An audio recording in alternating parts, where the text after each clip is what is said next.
Assalamualaikum teman-teman, semoga hari ini kita semua dilimpahkan keberkahan, kesabaran dan sehat selalu. Mari kita simak kisah Abu Nawas yang penuh dengan hikmah dan inspiratif.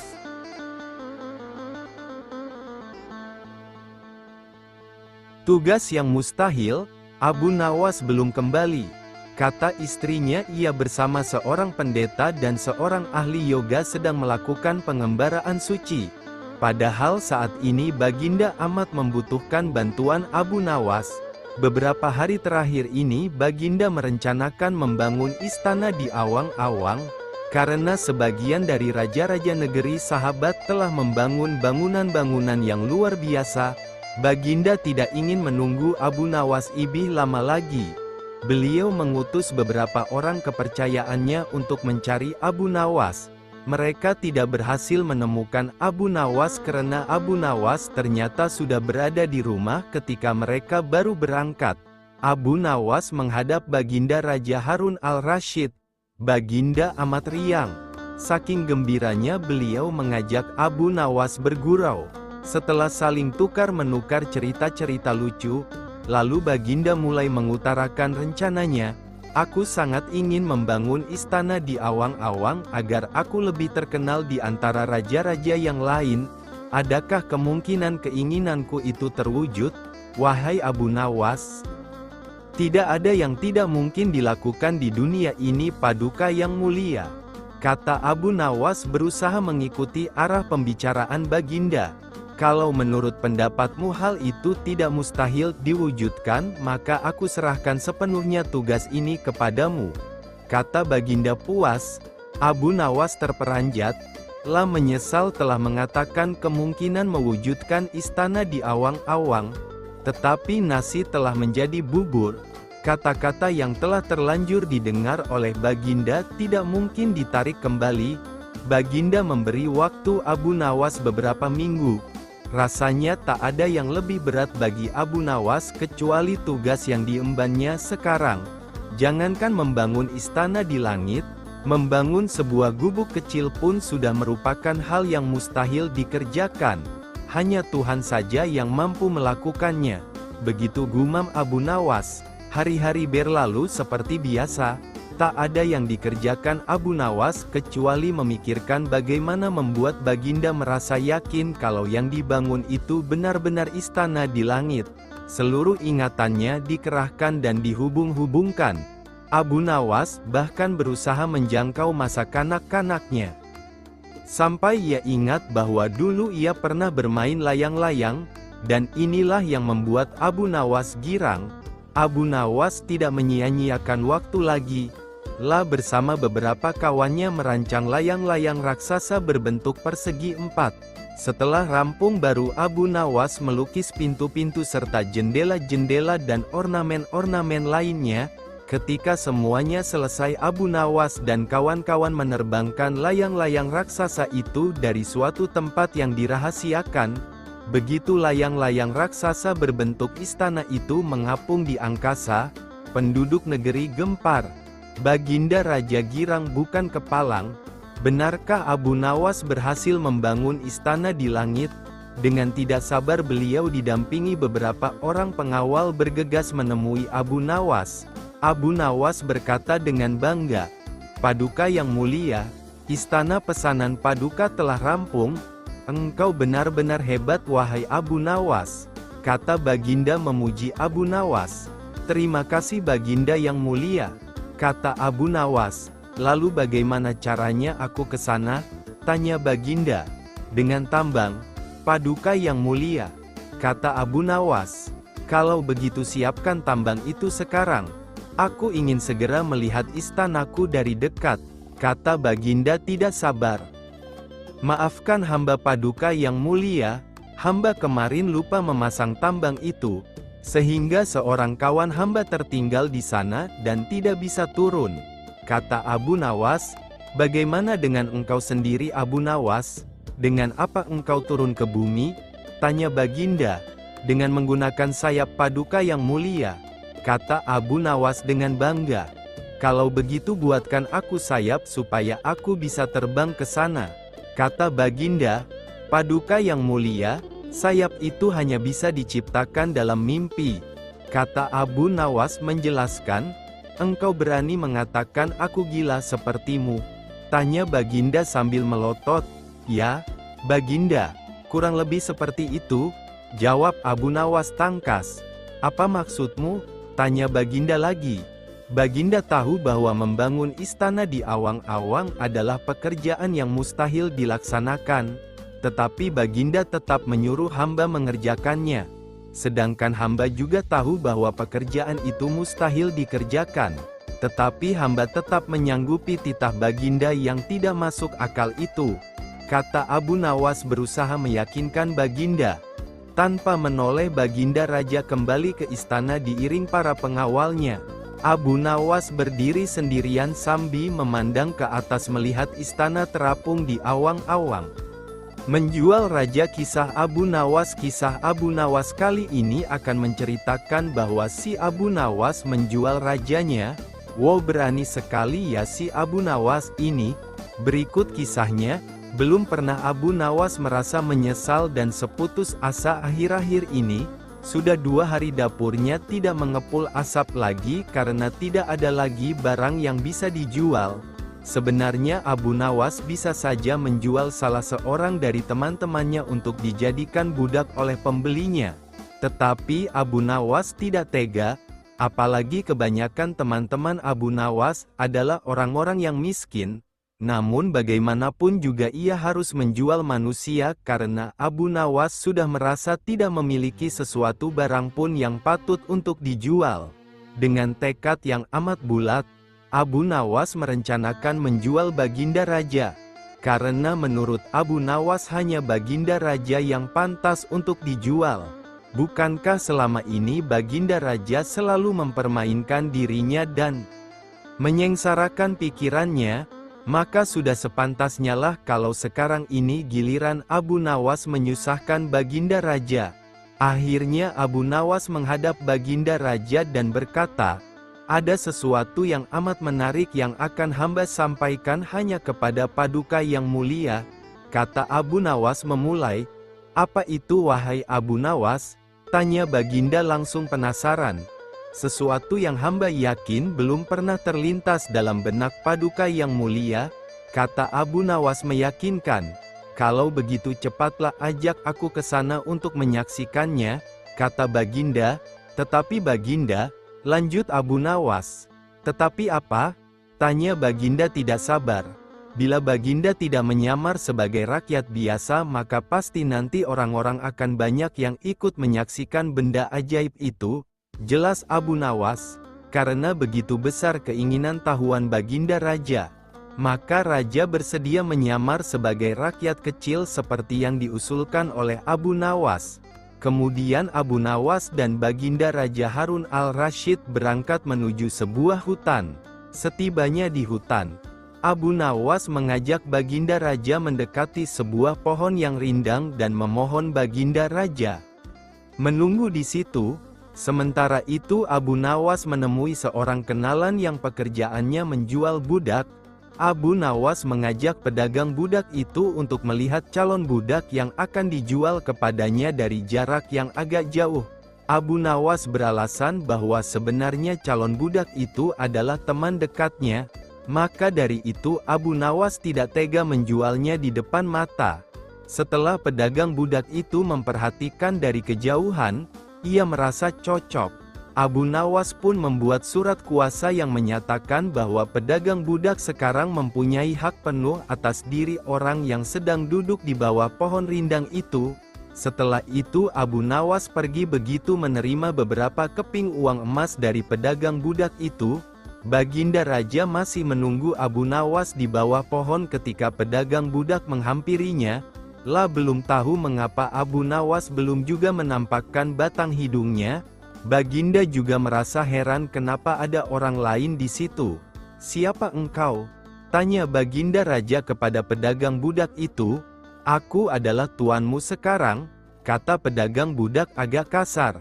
Tentu saja pedagang budak itu tidak mengenali Baginda Raja dalam pakaian yang amat sederhana itu. Apa maksud perkataanmu? Tanya Baginda Raja dengan wajah merah padam. Abu Nawas telah menjual engkau kepadaku dan inilah surat kuasa yang baru dibuatnya, kata pedagang budak itu dengan kasar. Abu Nawas menjual diriku kepadamu, kata Baginda dengan murka. Ya, bentak pedagang budak, tahukah engkau siapa aku ini sebenarnya? Tidak, dan itu tidak perlu, kata pedagang budak itu dengan ketus. Aku adalah rajamu, Sultan Harun al-Rasyid, kata Baginda sambil menunjukkan tanda pengenal kerajaan. Pedagang itu terperanjat dan mulai mengenal Baginda Raja. Pun langsung menjatuhkan diri sembari menyembah Baginda Raja. Baginda Raja mengampuni pedagang budak itu karena ia memang tidak tahu. Akan tetapi kepada Abu Nawas, Baginda amat murka dan gemas. Ingin rasanya beliau meremas-remas tubuh Abu Nawas seperti kertas hehe. Baginda Raja pulang ke istana dan langsung memerintahkan para prajuritnya untuk menangkap Abu Nawas. Tetapi Abu Nawas telah raib entah kemana karena ia tahu sedang diburu oleh prajurit kerajaan.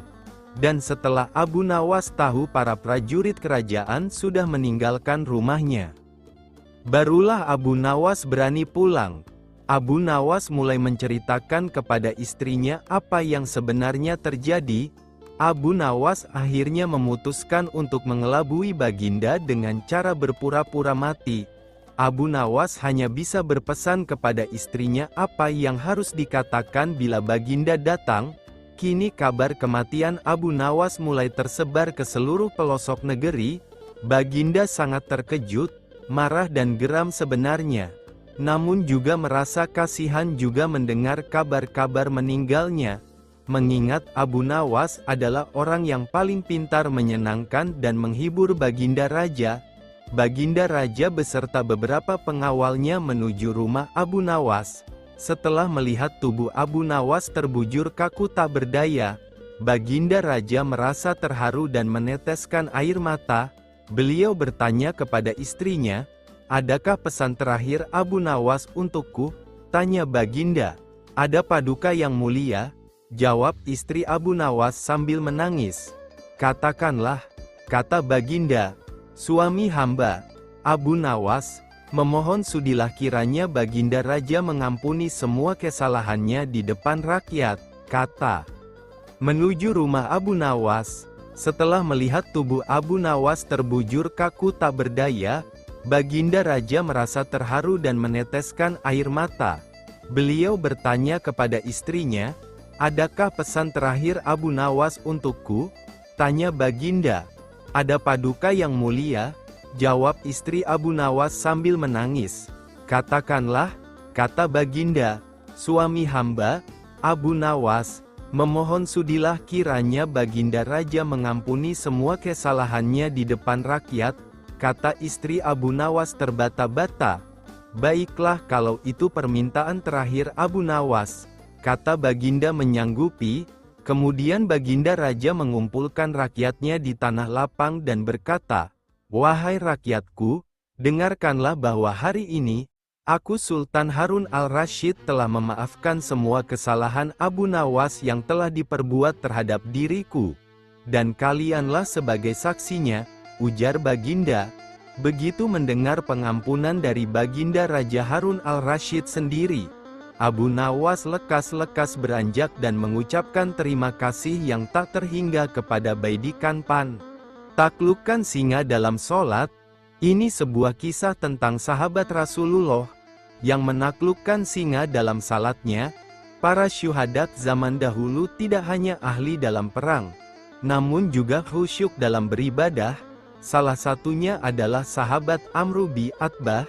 Saking khusyuknya ia dalam sholat, sehingga seekor singa buas pun tunduk kepadanya.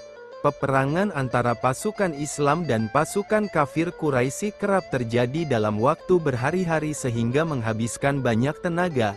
Tidak seperti malam biasanya, malam itu tidak ada satu orang pasukan yang ditunjuk untuk berjaga mengantisipasi datangnya musuh. Mereka semua tertidur karena kecapean. Di tengah malam, Amru bin Atbah yang menjadi bagian dari pasukan itu terbangun dari tidurnya. Seperti malam-malam biasanya, ia langsung mengambil air wudhu dari sungai yang tak jauh dari lokasi peristirahatannya, lalu menuju tempat yang sepi dan melakukan salat dengan pelepah daun sebagai alasnya. Pada saat bersamaan, ada seorang pasukan yang terbangun dan mengamati apa yang dilakukan oleh Amru ini. Melihat Amru salat dengan begitu khusyuk, nyamuk pun tidak menjadi penghalang dalam melaksanakan salat ini. Tiba-tiba terdengar suara auman singa dengan sangat keras. Begitu kerasnya sehingga membuat pasukan yang tidur menjadi terbangun. Mereka lantas berlarian karena takut menjadi mangsa singa hutan itu. Akan tetapi tidak bagi Amru. Tak beranjak sedikit pun dari tempat sujudnya. Mulutnya senantiasa melafalkan kalimat Allah tanpa merasa khawatir sedikit pun terhadap keselamatan jiwanya. Singa buas itu pun mendekat ke arah Amru. Sejenak ia mengelilingi Amru yang tetap pada ibadahnya. Kemudian setelah selesai salat dan mengucapkan salam, Amru menoleh ke arah singa tersebut.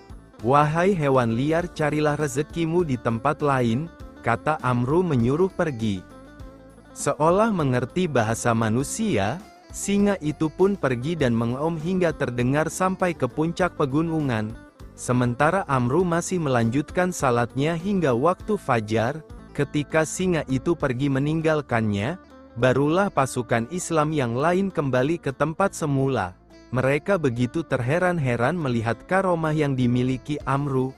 Seorang di antara mereka menanyakan sesuatu kepada Amru. "Tidakkah engkau merasa takut pada singa saat engkau sedang salat tadi?" tanyanya. "Sungguh saya merasa malu kepada Allah Subhanahu wa Ta'ala jika saya takut kepada selainnya," begitu ucap Amru. Wallahu a'lam. Suatu hari Baginda ingin mengadakan pesta di istananya. Ia berencana mengundang semua pembesar-pembesar negeri dan juga pembesar-pembesar negeri tetangga. Tetapi, pesta yang akan diadakan kali ini sangatlah berbeda. Karena Baginda Raja menyelipkan sebuah rencana untuk mengerjai Abu Nawas dan kali ini Baginda sangat yakin jika Abu Nawas akan masuk ke dalam perangkap. Tibalah pada hari yang sudah ditentukan untuk menggelar pesta. Seluruh undangan, termasuk Abu Nawas yang turut diundang berhadir di istana.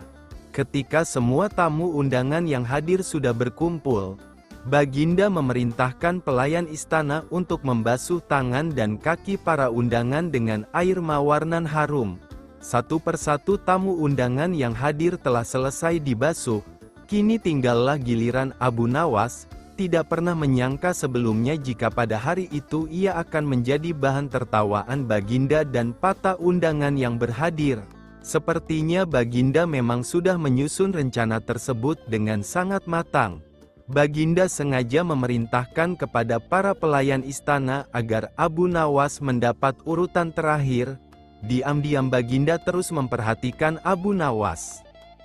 Pas ketika giliran Abu Nawas dibasuh tangan dan kakinya, pelayan langsung membasuh dengan air kencing unta yang dicampur dengan bunga-bunga yang sudah disiapkan sebelumnya sesuai perintah Baginda.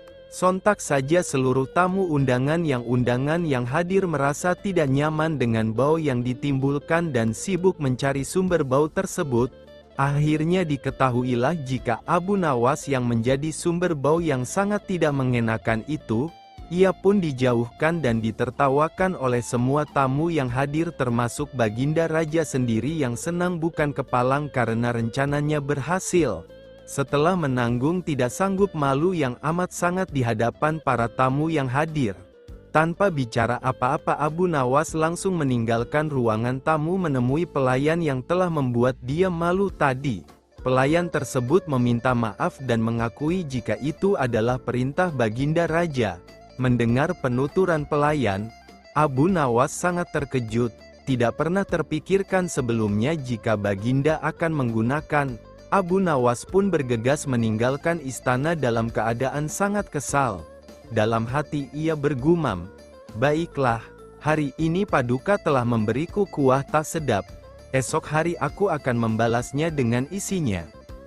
Setelah kejadian dipermalukan di istana dengan kencing unta, Abu Nawas menaruh rasa kesal yang bukan main terhadap Baginda Raja, sehingga sejak saat itu ia tidak pernah menginjakkan lagi kakinya di istana. Karena sudah 2 bulan Abu Nawas tidak terlihat di istana, Baginda Raja pun merasa rindu akan tingkah pola dan cerita-cerita lucu dari Abu Nawas. Baginda pun mengutus pengawal untuk menghadirkan Abu Nawas ke istana. Akan tetapi Abu Nawas tidak bersedia memenuhi panggilan Baginda dengan alasan sakit parah dengan harapan Baginda Raja akan menjenguknya. Khawatir dengan kondisi Abu Nawas, Baginda pun menyempatkan diri untuk menengok Abu Nawas dengan diiringi para pengawal dan beberapa pejabat kerajaan. Pucuk dicinta ulam tiba. Begitu mendengar Baginda Raja menuju ke rumahnya, Abu Nawas langsung memasang aksi cerdasnya. Ia langsung meminta istrinya menyiapkan obat ajaib dengas berbentuk bulatan kecil-kecil. Akan tetapi yang diantara bulatan-bulatan obat tersebut sudah diselipkan tinja yang memang sudah dipersiapkan Abu Nawas sebelumnya. Baginda Raja pun segera menuruti perintah Abu Nawas. Begitu mata Raja terpejam, Abu Nawas cepat-cepat memasukkan butiran kotoran tadi ke mulut Baginda Raja. Spontan saja Baginda Raja bangkit membelalakkan matanya. "Hai Abu Nawas, sepertinya engkau memberiku makan tinja ya? Akan kuhukum berat engkau," kata Baginda. Abu Nawas pun segera bersimpuh memberi hormat kepada Baginda. "Ampun Baginda, apakah Baginda masih ingat? 2 bulan yang lalu dalam sebuah pesta di istana Baginda telah lebih dahulu memberi hamba kuahnya, kencing unta. Oleh sebab itu untuk membalas kebaikan Baginda maka sekarang hamba memberi isinya, kotoran unta. Jikalau bukan karena kejadian itu, hamba tidak akan berani melakukan ini pada Baginda. Jika Baginda bersikeras ingin menghukum hamba, maka kejadian ini akan hamba beritahukan kepada orang lain," kata Abu Nawas. Mendengar penuturan Abu Nawas, Baginda pun merasa risau takut jika orang mengetahui jika ia telah memakan kotoran unta atas perintah Abu Nawas. "Baiklah Abu Nawas, karena kejahilanku kemarin maka aku memaafkanmu. Tapi engkau tidak boleh memberitahukan siapa-siapa tentang kejadian ini," kata Baginda. "Ampun Baginda, jika itu yang Baginda minta seperti itu, lain lagi ceritanya. Hamba minta 100 dinar sebagai biaya jaga rahasia," jawab Abu Nawas. "Dasar kau Abu Nawas," kata Baginda geram. Baginda pun menyetujui permintaan Abu Nawas dengan menyerahkan pundi uang sebanyak 100 dinar, kemudian pamit pulang menuju istana bersama para pengikutnya. Minta tolong pada lalat. Kisah Abu Nawas yang minta tolong pada lalat. Abu Nawas hanya tertunduk lesu dan sedih ketika mendengarkan penuturan istrinya. Tadi pagi beberapa pekerja dari kerajaan telah membongkar rumahnya dan mereka terus menggali tanpa bisa dicegah lagi. Mereka mengatakan bahwa tadi malam Baginda Raja bermimpi kalau di bawah rumah Abu Nawas terpendam emas dan permata yang tak ternilai harganya. Tetapi setelah mereka terus menggali ternyata emas dan permata itu tidak ditemukan. Baginda akhirnya meminta maaf kepada Abu Nawas dan bersedia mengganti kerugian. Inilah yang membuat hati Abu Nawas sedih. Lama Abu Nawas memeras otak, namun belum juga ia menemukan muslihat untuk membalas Baginda. Makanan yang dihidangkan istrinya tidak dimakan karena nafsu makannya lenyap. Malam pun tiba. Namun Abu Nawas tetap tidak beranjak dari tempat duduknya. Keesokan harinya Abu Nawas melihat lalat-lalat mulai menyerbu makanan Abu Nawas yang mulai basi. Tiba-tiba Abu Nawas tertawa riang. "Tolong ambilkan kain penutup untuk makananku dan sebatang besi," kata Abu Nawas kepada istrinya. "Untuk apa?" tanya istrinya. "Membalas Baginda Raja," jawab Abu Nawas. Dengan muka berseri-seri Abu Nawas berangkat menuju istana. Setibanya di istana Abu Nawas membungkuk hormat dan berkata, "Ampun tuanku, hamba menghadap hanya untuk mengadukan perlakuan tamu-tamu yang tidak diundang. Mereka memasuki rumah hamba tanpa izin dari hamba dan berani memakan makanan hamba. Kata Abu Nawas mengadu, "Siapakah tamu-tamu yang tidak diundang itu wahai Abu Nawas?" Tanya Baginda. "Lalat-lalat ini, tuanku," jawab Abu Nawas. "Kepada siapa lagi kalau bukan kepada Baginda? Hamba mengadukan perlakuan yang tidak adil ini," jelas Abu Nawas. "Lalu keadilan yang bagaimana yang engkau inginkan?" "Hamba hanya menginginkan izin tertulis dari Baginda sendiri agar hamba bisa dengan leluasa menghukum lalat-lalat itu." Baginda Raja tidak bisa menolak permintaan Abu Nawas karena pada saat itu para menteri sedang berkumpul di istana. Maka dengan sangat terpaksa Baginda membuat surat izin yang isinya memperkenankan Abu Nawas memukul lalat-lalat itu dimanapun mereka hinggap. Tanpa menunggu perintah, Abu Nawas mulai mengusir lalat-lalat di piringnya hingga mereka terbang dan hinggap di sana-sini. Dengan tongkat besi yang sudah dibawanya sejak tadi, Abu Nawas mulai mengejar dan memukuli lalat-lalat itu, bahkan di kaca. Abu Nawas dengan leluasa memukul kaca itu hingga hancur. Kemudian vas bunga yang indah, kemudian patung hias sehingga sebagian dari istana dan perabotannya remuk diterjang tongkat besi Abu Nawas. Bahkan Abu Nawas tidak merasa malu memukul lalat yang hinggap di tempayan Baginda Raja. Baginda Raja tidak bisa berbuat apa-apa kecuali menyadari kekeliruan yang telah dilakukan terhadap Abu Nawas dan keluarganya. Dan setelah merasa puas, Abu Nawas mohon diri. Barang-barang kesayangan Baginda banyak yang hancur dan bukan itu saja, Baginda juga menanggung rasa malu. Abu Nawas pulang dengan perasaan lega. Istrinya pasti sedang menunggu di rumah untuk mendengarkan cerita apa saja yang dibawa dari istana. Pelajaran yang bisa kita petik dari kisah Abu Nawas kali ini adalah bahwa kita harus selalu minta izin jika bertamu ke rumah orang. Jangan main selonong saja dan jangan mentang-mentang memiliki kekuasaan yang tinggi. Al-Kisah. Pada suatu malam dalam tidurnya Baginda Raja Harun al-Rasyid bermimpi bertemu seorang lelaki tua. Dalam mimpinya laki-laki itu tua berpesan kepadanya jika negeri yang dipimpinnya akan ditimpa musibah. Oleh sebab itu, agar dapat menghindari bencana itu, ia harus mengusir seorang penduduk negerinya yang bernama Abu Nawas. Esoknya setelah ia terbangun Baginda Raja mulai gelisah hatinya mengingat mimpi yang dialami semalam. Ia kemudian memerintahkan kepada pesuruhnya untuk menghadirkan Abu Nawas ke istana. Tatkala Abu Nawas telah berada di istana, Baginda kemudian berkata kepada Abu Nawas, "Hai Abu Nawas, semalam aku bermimpi yang sangat aneh, dan aku merasakan jika mimpi itu adalah suatu pertanda buruk bagi negeriku. Dalam mimpiku aku bertemu seorang laki-laki tua yang memakai pakaian serba putih. Ia mengatakan kepadaku jika negeri ini akan ditimpa bencana yang sangat besar.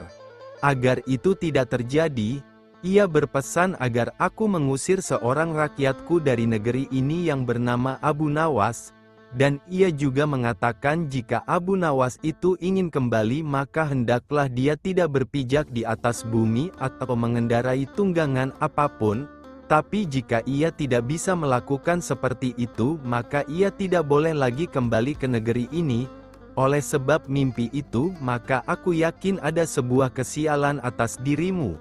Maka aku memutuskan untuk mengusirmu dari negeri ini," kata Baginda.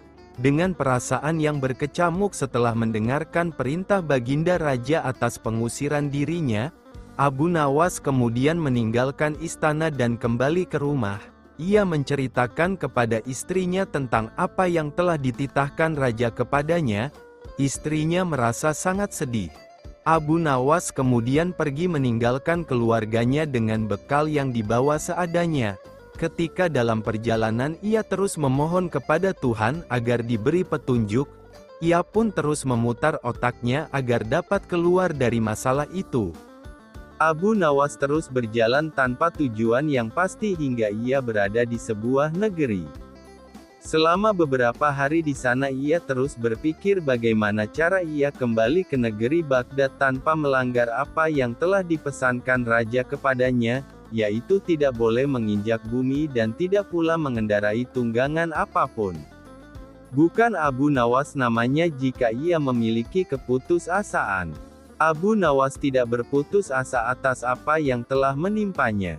Meskipun alasan yang membuat ia diusir sama sekali tidak masuk akal, ia menerimanya dengan ikhlas, selalu berdoa kepada Allah dan berpikir untuk bisa keluar dari setiap masalah yang menimpanya. Tibalah pada suatu hari ia merasa rindu berat kepada keluarganya di negeri Baghdad. Namun ia belum menemukan cara untuk kembali. Hingga pada suatu hari lain tiba-tiba dia menemukan sebuah cara yang sangat masuk akal dan tidak membuatnya melanggar perintah raja. Setelah ia menemukan cara tersebut, Abu Nawas segera mempersiapkan segala sesuatu dan bersiap-siap untuk kembali ke kampung halamannya. Kabar kembalinya Abu Nawas mulai tersebar dalam negeri hingga ke telinga Baginda. Rakyat menyambut gembira kepulangan Abu Nawas karena kecintaan akan dirinya. Baginda Raja juga ikut senang, tapi dalam suasana yang berbeda. Jika rakyat senang karena mereka menyukai Abu Nawas, Baginda Raja senang karena kali ini ia dapat leluasa memberi hukuman kepada Abu Nawas. Baginda berpikir pasti mustahil Abu Nawas dapat kembali tanpa berpijak pada bumi atau menunggangi sesuatu. Tibalah Abu Nawas di istana dan menghadap Baginda Raja. Kehadirannya di istana membuat Baginda Raja sangat kaget ketika melihat Abu Nawas bergelantungan mengikat dirinya di bawah seekor keledai, dan kemudian Abu Nawas berkata kepada Baginda Raja, "Wahai Baginda Raja, bukankah engkau telah mengusirku dari negeri ini, dan melarangku kembali dengan berjalan memijak bumi dan tidak pula boleh menunggang apapun? Maka oleh sebab itu aku telah kembali dengan tidak memijak pada bumi dan tidak pula menunggung apapun, kecuali aku bergelantungan di bawah perut keledai." Melihat tingkah pola dan alasan yang diberikan Abu Nawas, Baginda Raja pun merasa masuk akal dan sangat memuaskan beliau. Akhirnya Abu Nawas bisa kembali ke keluarganya dan terbebas dari hukuman Baginda Raja. Setelah pembalasan Abu Nawas membunuh lalat-lalat dengan memporak-porandakan barang-barang Baginda Raja atas izin tertulis dari beliau, Baginda Raja sangat kesal dan karena kekesalannya itu beliau ingin sekali menjebloskan Abu Nawas ke penjara, tapi Baginda tidak memiliki alasan untuk melakukannya, karena orang seperti Abu Nawas bukanlah orang yang gampang dicari-cari kesalahannya. Suatu hari Baginda Raja menemukan akal untuk menjebak Abu Nawas. Baginda berpikir pasti kali ini akan berhasil menghukum Abu Nawas. Baginda Raja merencanakan sebuah perburuan di hutan dan mengajak serta Abu Nawas. Mendengar ajakan Baginda Raja untuk berburu, hati Abu Nawas merasai gelisah, karena ia sangat takut pada beruang. Namun ia tidak berani menolak ajakan Baginda Raja yang akan menghukum orang yang melawan perintahnya. Hari yang direncanakan telah tiba. Cuaca pada hari itu sangat cerah. Baginda Raja dan pengawal kerajaan beserta Abu Nawas di dalamnya segera berangkat menuju hutan menunggangi kuda. Ketika masih dalam perjalanan, tiba-tiba cuaca menjadi mendung. Baginda Raja kemudian memanggil Abu Nawas untuk menghadapnya. Baginda Raja berkata kepada Abu Nawas, "Wahai Abu Nawas, tahukah engkau alasan aku memanggilmu?" Tanya Baginda. "Ampun Baginda Raja, hamba belum mengetahuinya," jawab Abu Nawas. Baginda Raja kemudian kembali menyambung perkataannya, "Cuaca tiba-tiba mendung, mungkin akan segera turun hujan dan hutan masih amat jauh, sedang kita harus berkumpul di tempat peristirahatan pada waktu makan siang. Engkau akan kuberi seekor kuda yang lamban, aku dan para pengawalku akan menunggang kuda yang cepat. Tapi bila hujan turun kita harus bisa menghindari agar pakaian kita tidak basah. Kita harus melakukan dengan cara kita sendiri. Sekarang mari kita berpencar." Titah Raja kepada Abu Nawas. Abu Nawas pun segera menunggangi kuda yang lamban dan ia tertinggal di belakang. Abu Nawas merasa kecewa. Namun ia sudah menyadari jika Baginda Raja ingin menjebaknya dengan mencari-cari kesalahannya. Sebab jika ia tidak bisa melaksanakan titah Baginda maka ia akan mendapatkan hukuman. Mungkin ia akan dijebloskan ke penjara, karena itulah alasan Baginda Raja mengajaknya. Mungkin untuk pembalasan atas penghancuran barang-barang Baginda yang ia lakukan, pikirnya. Hujan tiba-tiba turun. Baginda Raja dan pengawalnya segera memacu kuda mereka yang cepat menuju tempat berteduh sementara. Namun hujan yang begitu lebat tidak bisa dihindari. Mereka sudah lebih dulu basah kuyup sebelum tiba di tempat berteduh. Akhirnya ketika waktu makan siang tiba, berangkatlah Baginda Raja dan pengawalnya untuk makan siang menuju tempat peristirahatan mereka dengan pakaian yang masih basah. Akan tetapi belum lama mereka sampai di sana menyusullah Abu Nawas dengan kuda lambannya. Baginda Raja dan pengawalnya dibuat bingung melihat Abu Nawas yang menyusul begitu cepat dan dengan pakaian yang masih kering. Mereka heran atas hal yang mereka anggap mustahil, tapi bisa dilakukan Abu Nawas. Pada hari berikutnya Baginda Raja memberikan Abu Nawas seekor kuda yang cepat larinya, sedang beliau beserta pengawalnya menunggangi kuda yang lamban. Setelah mereka berpencar, cuaca pun tiba-tiba menjadi mendung dan hujan segera turun.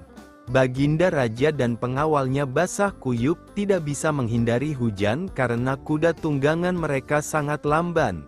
Abu Nawas segera memacu kudanya cepatnya menuju tempat peristirahatan dan ia lebih dulu sampai di sana dari rombongan Baginda Raja. Ketika Baginda dan pengawalnya tiba dengan pakaian yang masih basah, mereka pun semakin bingung dan penasaran melihat Abu Nawas yang masih kering bajunya. Baginda Raja yang sudah sangat penasaran langsung bertanya kepada Abu Nawas. "Wahai Abu Nawas, aku sangat penasaran bagaimana kamu bisa menghindari hujan. Sebab meski kita terpencar ketika hujan datang kita masih sama-sama dalam perjalanan dan engkau sama sekali tidak basah. Begitu juga ketika kami menunggangi kuda yang cepat, akan tetapi kami tetap tidak bisa mencapai tempat berteduh. Apalagi dengan tunggangan yang lamban ini tentu saja akan membuat kami kebasahan." Abu Nawas tersenyum mendengar pertanyaan Baginda yang sudah sangat penasaran padanya. Ia lalu menjawab, "Mudah sekali Baginda Raja, hamba sebenarnya tidak menghindar dari hujan, tapi ketika hujan datang hamba cepat-cepat membuka pakaian dan melipatnya, kemudian hamba langsung mendudukinya sehingga pakaian hamba tetap kering. Dan ketika hujan berhenti hamba kemudian memakainya lagi."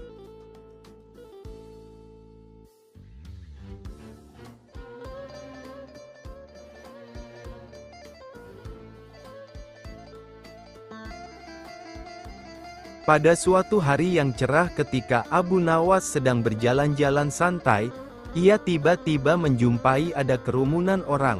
Ia pun merasa penasaran dan kemudian bertanya kepada seseorang di sana, "Sedang ada apa di sana?" tanya Abu Nawas. "Sedang ada pertunjukan seekor gajah ajaib," jawab orang itu. "Ajaib bagaimana maksudmu?" tanya Abu Nawas kembali. Gajah itu mengerti bahasa manusia, dan ia tidak mau tunduk kepada orang lain kecuali pemiliknya, jawab orang itu. Abu Nawas semakin penasaran dan segera menuju ke kerumunan untuk menyaksikan pertunjukan. Sesampai di kerumunan, ia melihat sang pemilik gajah ajaib dengan bangga menawarkan kepada penonton akan memberikan hadiah yang besar seandainya mereka dapat menundukkan gajah tersebut agar mau menurut dan mengangguk-anggukkan kepalanya. Satu persatu penonton mulai mencoba melakukan berbagai cara agar gajah itu mau menganggukkan kepalanya. Namun belum ada satupun yang berhasil menundukkan gajah ajaib itu. Keadaan tersebut semakin membuat Abu Nawas penasaran, dan ia pun tertarik ingin menguji seberapa gigihnya gajah tersebut tunduk hanya pada pemiliknya sehingga ia tidak mau menuruti orang lain. Abu Nawas kemudian maju mencoba menundukkan gajah itu. Ia berbicara pada gajah tersebut. "Tahukah engkau siapa diriku?" Gajah itu menggelengkan kepalanya. "Apakah engkau takut kepada diriku?" Gajah itu tetap menggelengkan kepalanya. "Takutkah engkau kepada tuanmu?" Gajah itu mulai ragu dan Abu Nawas kembali bertanya, "Jika engkau tidak takut kepada tuanmu, maka aku akan melaporkan kepada tuanmu," desak Abu Nawas. Mendengar ancaman Abu Nawas dengan spontan kemudian gajah itu langsung menganggukkan kepalanya. Gajah tersebut tidak teringat akan perintah tuannya untuk tidak menurut kepada orang lain. Penonton bersorak ria melihat keberhasilan Abu Nawas menundukkan gajah yang katanya ajaib itu dan dengan berat hati bercampur malu, pemilik gajah itu menyerahkan hadiah yang dijanjikan kepada Abu Nawas. Pemilik gajah sangat marah dan kemudian memukul gajah tersebut. Pada beberapa hari berikutnya pemilik gajah kembali mengadakan pertunjukan dengan maksud membalas rasa malu sebelumnya. Tapi kali ini dengan gaya yang berbeda, di mana penantang harus mampu menundukkan gajah itu agar mau menganggukkan kepalanya. Satu persatu penonton mulai mencoba dengan berbagai cara termasuk cara yang digunakan Abu Nawas sebelumnya, tetapi gajah itu tetap tidak mau tunduk dan menggelengkan kepalanya, karena sangat takut pada ancaman tuannya. Tibalah giliran Abu Nawas untuk maju dan kembali melemparkan pertanyaan kepada gajah tersebut. "Tahukah engkau siapa diriku?" tanya Abu Nawas. Gajah itu mengangguk. "Takutkah engkau kepadaku?" Gajah itu tetap mengangguk. "Takutkah engkau kepada tuanmu?" Gajah itu masih mengangguk. "Tahukah engkau gunanya balsem ini?" tanya Abu Nawas seraya mengeluarkan bungkusan kecil yang berisi balsem dari sakunya. Namun gajah itu tetap mengangguk. Abu Nawas kembali bertanya, "Apa boleh balsem ini kugosokkan pada selangkanganmu?" Gajah itu mengangguk. Abu Nawas kemudian menggosokkan balsem selangkangan gajah. Gajah tersebut merasa sangat kepanasan. Abu Nawas kemudian mengeluarkan lagi dari sakunya bungkusan balsem, kali ini lebih besar dan dia kembali bertanya kepada gajah tersebut. "Apakah boleh aku menghabiskan balsem ini untuk kugosokkan pada selangkanganmu?" tanya Abu Nawas. Gajah itu sangat ketakutan dan lupa akan ancaman tuannya, dengan spontan kemudian gajah itu langsung menggelengkan kepalanya. Untuk kesekian kalinya Abu Nawas dapat menundukkan gajah itu dan kembali pulang dengan membawa hadiahnya. Hakim bertobat berkat hadiah ini tentang kisah Abu Nawas yang memberikan hadiah kepada hakim yang nakal, bukannya malah melaporkannya ke atasan. Abu Nawas punya cara yang unik dalam memberikan pelajaran kepada para hakim nakal. Bukan dengan melaporkannya langsung kepada sang raja, tetapi Abu Nawas bahkan memberinya hadiah. Akan tetapi justru dengan hadiah itu sang hakim menjadi sadar akan perbuatan zalimnya. Ini kisahnya, pada suatu waktu kerajaan yang dipimpin oleh Raja Harun al-Rasyid ini mengalami krisis keadilan. Banyak hakim yang adil meninggal dunia dan raja salah dalam menunjuk orang sebagai hakim pengganti. Akibatnya hakim pengganti itu tidak mampu menjawab kebutuhan masyarakat atas keadilan. Para hakim pengganti itu berlaku menyimpang dan sama sekali tidak mengetahui hukum-hukum agama, sehingga tidak aneh jika kemudian muncul berbagai kebobrokan dan penyimpangan hukum yang dilakukan para hakim. Tiadanya keadilan dan kebenaran, semakin meluasnya korupsi dan penyalahgunaan hukum seperti telah menjadi hal yang biasa. Dalam kekuasaan tiran, ucapan penguasalah yang menjadi hukum dan kepentingan pribadi di atas segala-galanya. Dalam hal ini Abu Nawas turut prihatin. Dia pun lantas berinisiatif menyadarkan para hakim itu dengan caranya sendiri. Pada suatu hari Abu Nawas mendatangi seorang hakim untuk mengurus suatu perjanjian, namun hakim di kotanya selalu mengatakan tidak punya waktu untuk menandatangani perjanjian itu. Keadaan ini terus berlangsung seperti itu sehingga Abu Nawas menyimpulkan bahwa si hakim minta disogok, disuap, Akan tetapi Abu Nawas mengetahui bahwa menyuap adalah hal yang diharamkan oleh agama. Maka Abu Nawas pun memutuskan untuk melemparkan keputusan pada si hakim sendiri. Abu Nawas menyiapkan sebuah gentong. Gentong itu diisi dengan kotoran sapi hingga hampir penuh. Kemudian di atasnya Abu Nawas mengoleskan mentega beberapa sentimeter tebalnya. Gentong itu dibawanya ke hadapan Pak Hakim. Saat itu juga kesibukan sang hakim langsung hilang dan punya waktu untuk membubuhkan tanda tangannya pada surat perjanjian Abu Nawas. "Tuan Hakim, apakah pantas Tuan mengambil gentong mentega itu sebagai ganti tanda tangan Tuan?" tanya Abu Nawas mengelabuhi. Sang hakim tersenyum sambil mengamati gentong itu. "Ah, engkau jangan terlalu dalam memikirkannya," kata si hakim mulai terjebak tipu muslihat Abu Nawas. Hakim tersebut lantas mencolek sedikit mentega dengan ujung jarinya lalu mencicipinya. "Wah, enak benar mentega ini," kata sang hakim. "Ya, sesuai dengan ucapan Tuan, jangan terlalu dalam mencolek menteganya," jawab Abu Nawas. Abu Nawas pun segera meninggalkan kantor sang hakim setelah mendapatkan tanda tangan si hakim. Hakim lantas pulang dengan hati yang riang gembira. Dibawanya gentong itu lantas dipanggillah istri dan anak-anaknya untuk bersama-sama makan pemberian Abu Nawas itu. Awalnya mereka sekeluarga sangat menikmati mentega itu. Namun begitu lapisan mentega itu habis, mereka mulai memakan kotoran sapi. "Hehehe, dasar hakim zalim. Ups, apa ini? Baunya sangat busuk seperti kotoran hewan," kata hakim. Hakim lantas teringat Abu Nawas. Setelah berpikir panjang, ia baru sadar bahwa semua itu adalah ulah si Abu Nawas yang ingin menyadarkannya untuk meninggalkan praktek suap-menyuap dan menegakkan keadilan. Hakim itu kemudian merasa sangat bersalah atas sikapnya selama ini. Lalu mendatangi rumah Abu Nawas dan meminta maaf atas kehilafannya. Di hadapan Abu Nawas ia berjanji akan menjadi hakim yang adil. "Nah, begitu dong Pak Hakim. Jadilah hakim yang jujur dan adil. Tegakkan keadilan melalui tanganmu." Untuk Pak Abu Nawas, salut deh sudah menyadarkan Pak Hakim melalui caranya sendiri yang sangat halus dan mengena tanpa lapor ke atasan. Kisah ini mirip dengan kejadian pada masa Nabi Sulaiman ketika masih muda. Entah sudah berapa hari kasus seorang bayi yang diakui oleh dua orang ibu yang sama-sama ingin memiliki anak. Hakim rupanya mengalami kesulitan memutuskan dan menentukan perempuan yang mana sebenarnya yang menjadi ibu bayi itu. Karena kasus berlarut-larut, maka terpaksa hakim menghadap Baginda Raja untuk minta bantuan. Baginda pun turun tangan. Baginda memakai taktik rayuan. Baginda berpendapat mungkin dengan cara-cara yang amat halus. Salah satu wanita itu ada yang mau mengalah. Tetapi kebijaksanaan Baginda Raja Harun al-Rasyid justru membuat kedua perempuan makin mati-matian saling mengaku bahwa bayi itu adalah anaknya. Baginda pun akhirnya berputus asa. Mengingat tak ada cara-cara lain lagi yang bisa diterapkan, Baginda memanggil Abu Nawas. Abu Nawas hadir menggantikan hakim.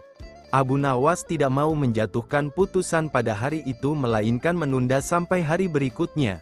Semua yang hadir yakin Abu Nawas pasti sedang mencari akal seperti yang biasa dilakukan, padahal penundaan itu hanya disebabkan Algojo tidak ada di tempat. Keesokan hari sidang pengadilan diteruskan lagi. Abu Nawas memanggil Algojo dengan pedang di tangan. Abu Nawas memerintahkan agar bayi itu diletakkan di atas meja. "Apa yang akan kau perbuat terhadap bayi itu?" kata kedua perempuan itu saling memandang. Kemudian Abu Nawas melanjutkan dialog. "Sebelum saya mengambil tindakan, apakah salah satu dari kalian bersedia mengalah dan menyerahkan bayi itu kepada yang memang berhak memilikinya?" "Tidak, bayi itu adalah anakku," kata kedua perempuan itu serentak. "Baiklah, kalau kalian memang sungguh-sungguh sama menginginkan bayi itu dan tidak ada yang mau mengalah, maka saya terpaksa membelah bayi itu menjadi dua sama rata," kata Abu Nawas mengancam. Perempuan pertama girang bukan kepalang, sedangkan perempuan kedua menjerit-jerit histeris, "Jangan, tolong jangan dibelah bayi itu, biarlah aku rela bayi itu seutuhnya diserahkan kepada perempuan itu." Kata perempuan kedua. Abu Nawas tersenyum lega. Sekarang topeng mereka sudah terbuka. Abu Nawas segera mengambil bayi itu dan langsung menyerahkan kepada perempuan kedua. Abu Nawas minta agar perempuan pertama dihukum sesuai dengan perbuatannya, karena tak ada ibu yang tega menyaksikan anaknya disembelih. Apalagi di depan mata. Baginda Raja merasa puas terhadap keputusan Abu Nawas, dan sebagai rasa terima kasih, Baginda menawari Abu Nawas menjadi penasehat hakim kerajaan. Tetapi Abu Nawas menolak. La lebih senang menjadi rakyat biasa. Alkisah, pada suatu malam dalam tidurnya Baginda Raja Harun al-Rasyid bermimpi bertemu seorang lelaki tua. Dalam mimpinya laki-laki itu tua berpesan kepadanya jika negeri yang dipimpinnya akan ditimpa musibah. Oleh sebab itu, agar dapat menghindari bencana itu, ia harus mengusir seorang penduduk negerinya yang bernama Abu Nawas.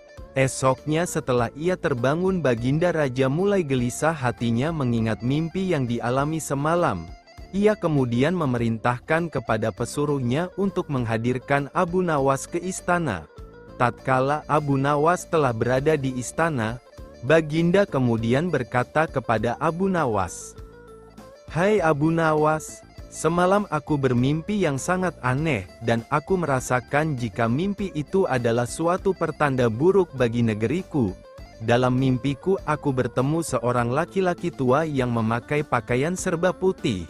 Ia mengatakan kepadaku jika negeri ini akan ditimpa bencana yang sangat besar.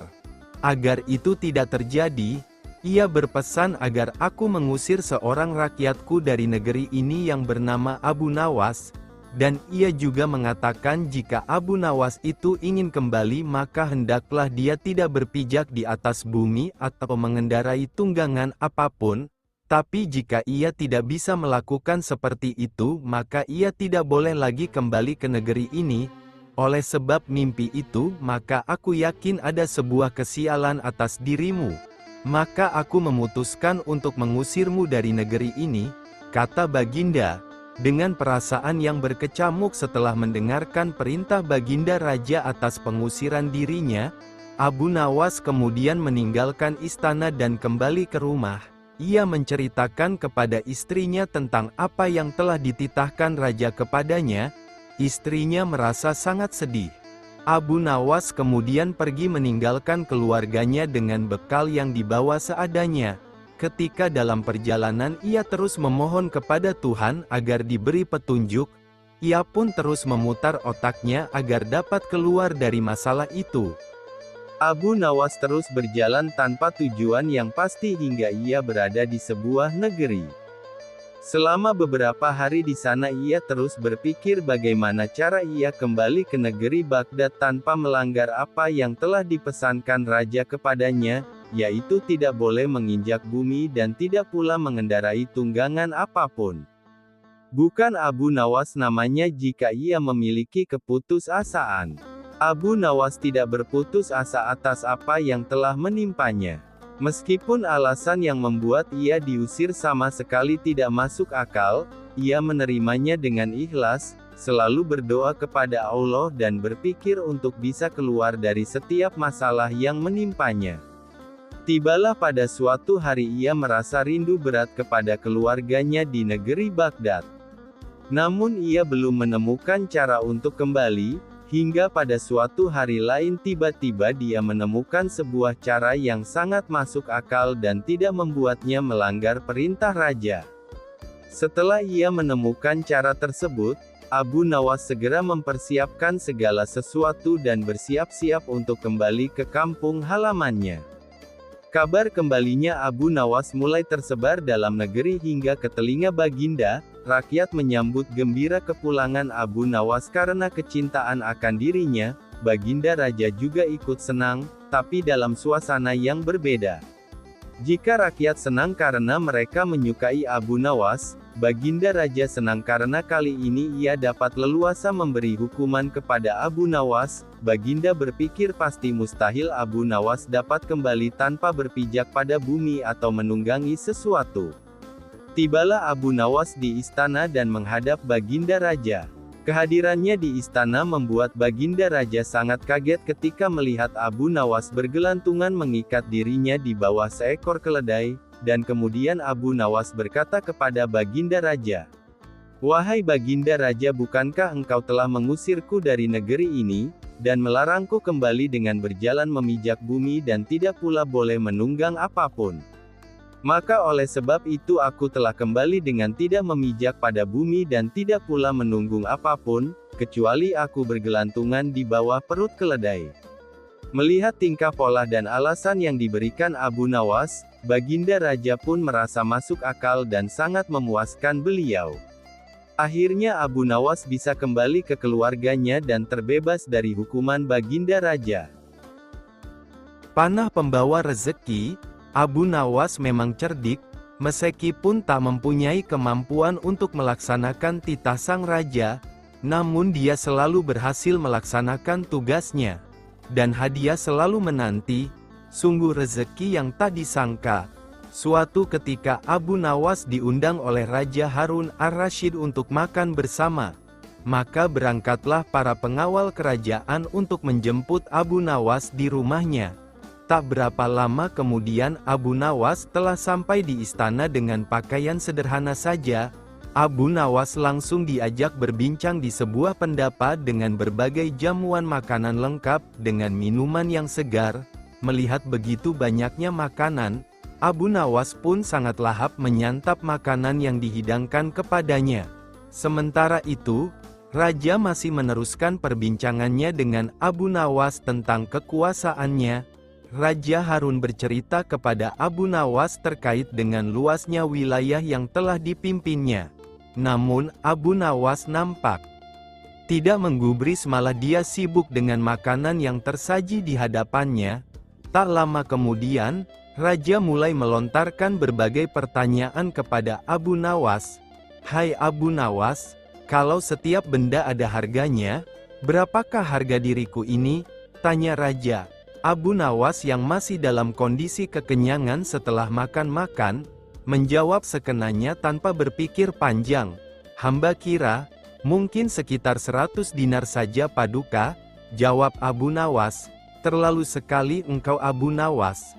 Harga sabukku saja 100 dinar, bentak Raja. "Tepat sekali Paduka, memang yang saya nilai dari diri Paduka hanya sebatas sabuk itu saja," ujar Abu Nawas. Karena merasa tak ingin dipermalukan oleh Abu Nawas karena kecerdikannya, kali ini Raja tidak mau lagi mengambil resiko dengan beradu pendapat lagi. Oleh karena itu, Abu Nawas diajak menuju ke tengah-tengah prajuritnya yang merupakan ahli bela diri dan ketangkasan. "Ayo Abu Nawas, di hadapan para prajuritku, tunjukkanlah kemampuan memanahmu. Panahlah sekali ini saja. Kalau panahmu dapat mengenai sasaran, hadiah akan menantimu. Tapi kalau gagal, engkau akan aku penjara," kata Raja. Abu Nawas pun bergegas mengambil busur dan anak panah. Dengan memantapkan hati, Abu Nawas membidik sasaran dan mulai memanah.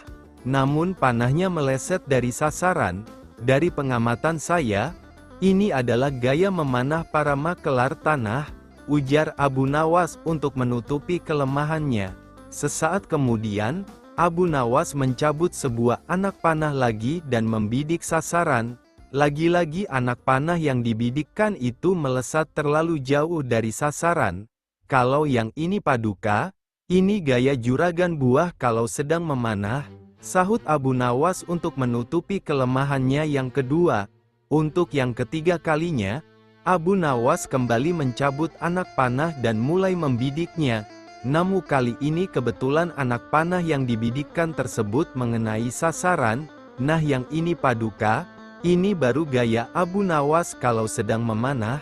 Saya pun menunggu hadiah yang Paduka janjikan," kata Abu Nawas dengan gembira. Dengan tak bisa menyembunyikan tawanya, Paduka Raja lantas memberikan hadiah kepada Abu Nawas. Dengan kecerdikannya bermain kata-kata yang masuk logika, akhirnya Abu Nawas mendapat hadiah.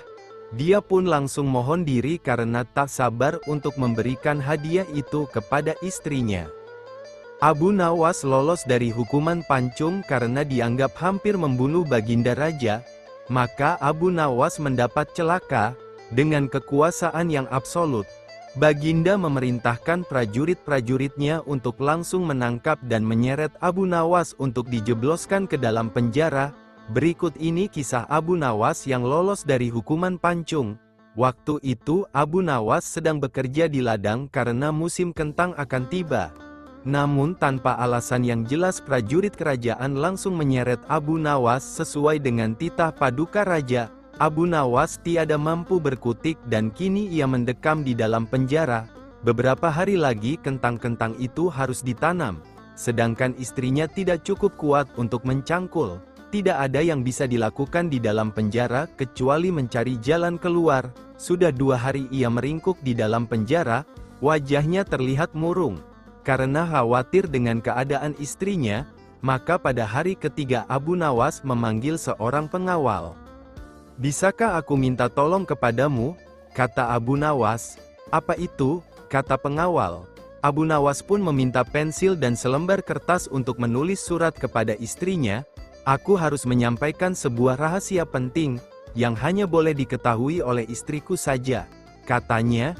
Pengawal itu berpikir sejenak, lalu pergi meninggalkan Abu Nawas. Ternyata pengawal itu menghadap raja untuk melapor. Mendengar laporan dari pengawal, Baginda Raja bergumam, "Mungkin kali ini aku bisa mengalahkan Abu Nawas." Gumannya, surat rahasia Abu Nawas. Abu Nawas menulis surat yang berbunyi, "Wahai istriku, jangan engkau sekali-kali menggali ladang kita, karena aku menyembunyikan harta karun dan senjata di situ. Dan tolonglah jangan bercerita kepada siapapun."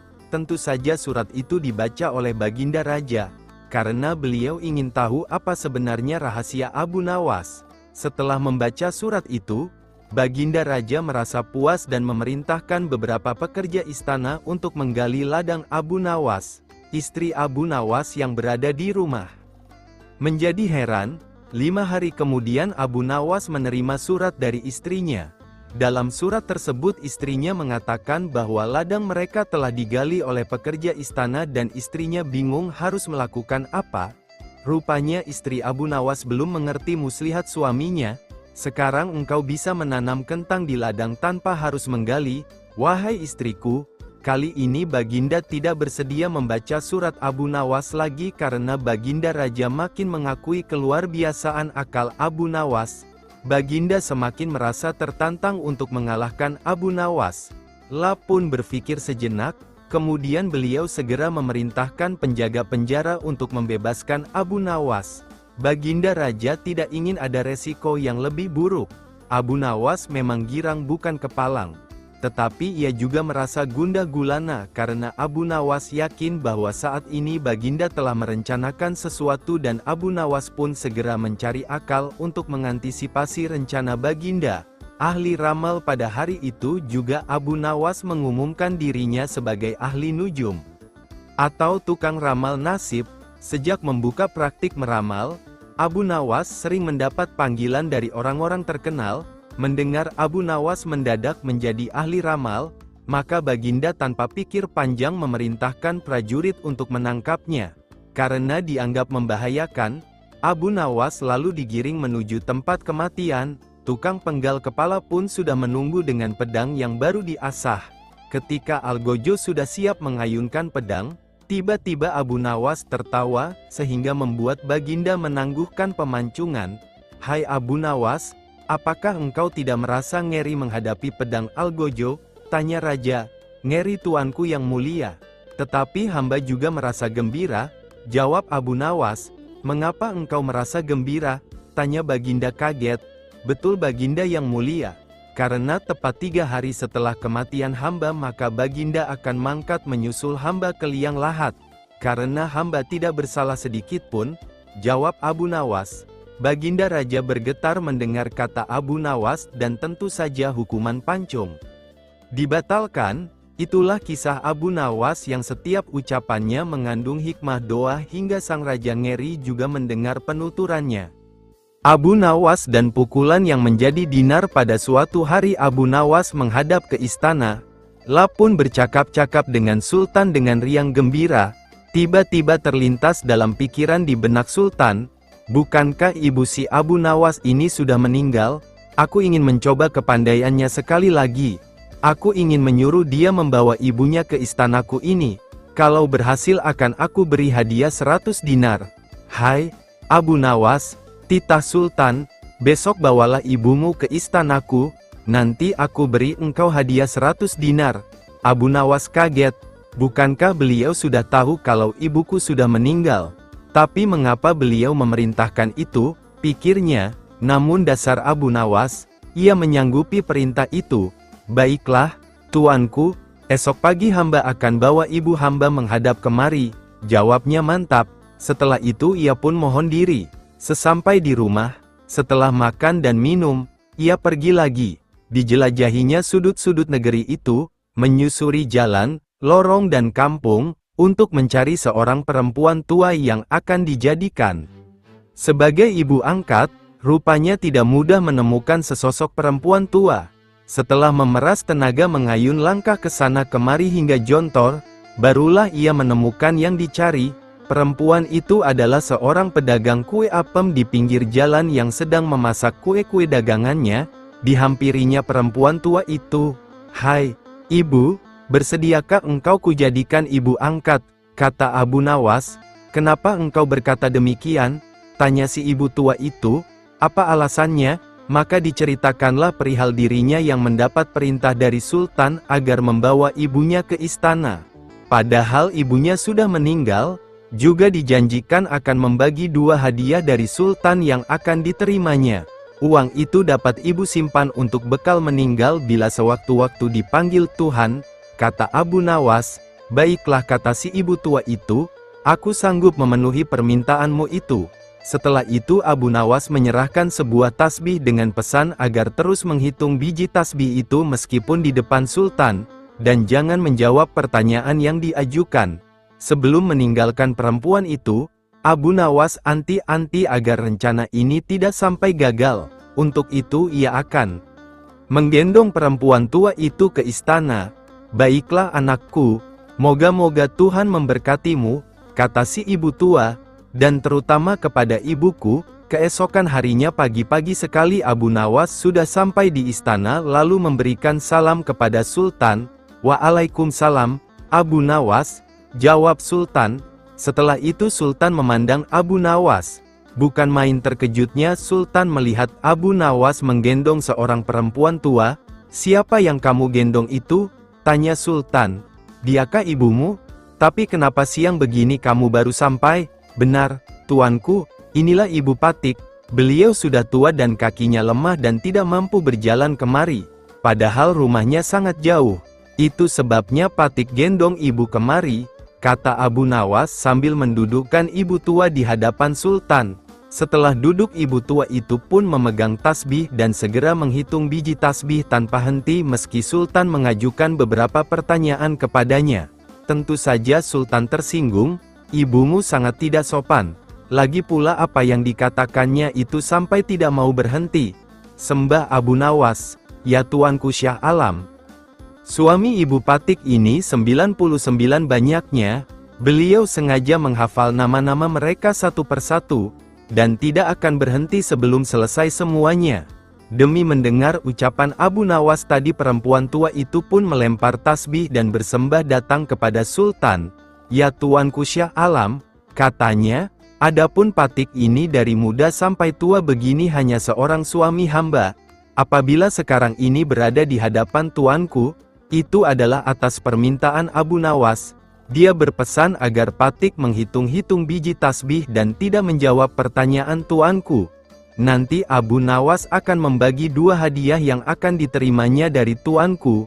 Begitu mendengar ucapan perempuan tua itu Sultan tertawa dan menyuruh memukul Abu Nawas 100 kali. Ketika perintah itu akan dilaksanakan, Abu Nawas minta izin untuk dipertemukan dengan Sultan. Ya tuanku, hukuman apakah yang akan tuanku jatuhkan kepada hamba ini?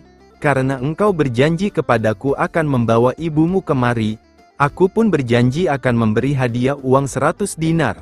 Tapi karena kamu tidak bisa memenuhi janjimu, Dapatlah engkau 100 kali pukulanku, kata Sultan. Ya tuanku, Syah Alam, kata Abu Nawas. Patik berjanji dengan perempuan tua ini akan membagi 2 hadiah Fang akan tuanku berikan kepada hamba. Tetapi karena sekarang hamba mendapat dera, hadiah itu juga harus dibagi 2, karena yang bersalah 2 orang. Patik terimalah hukuman itu, tetapi 50 seorang dengan perempuan tua ini. Dalam hati Sultan bergumam, jangankan dipukul 50 kali, dipukul sekali saja perempuan tua ini tidak akan mampu berdiri. Setelah itu Sultan memberi 50 dinar kepada perempuan tua itu sambil berpesan agar tidak cepat percaya kepada Abu Nawas bila lain kali menemuinya. Dengan sukacita diterimanya hadiah itu dan dipandangnya Abu Nawas. Ya tuanku Syah Alam, ampun beribu ampun, jika ibuku telah mendapat anugerah dari Paduka, tidak adil kiranya bila anaknya ini dilupakan begitu saja. Ya, terimalah pula bagianmu, ujar Baginda sambil tersenyum. Ini, semua orang tertawa dalam hati. Setelah Abu Nawas bermohon diri pulang ke rumah, demikian pula perempuan tua itu dan semua yang hadir di Balairung, dengan perasaan masing-masing.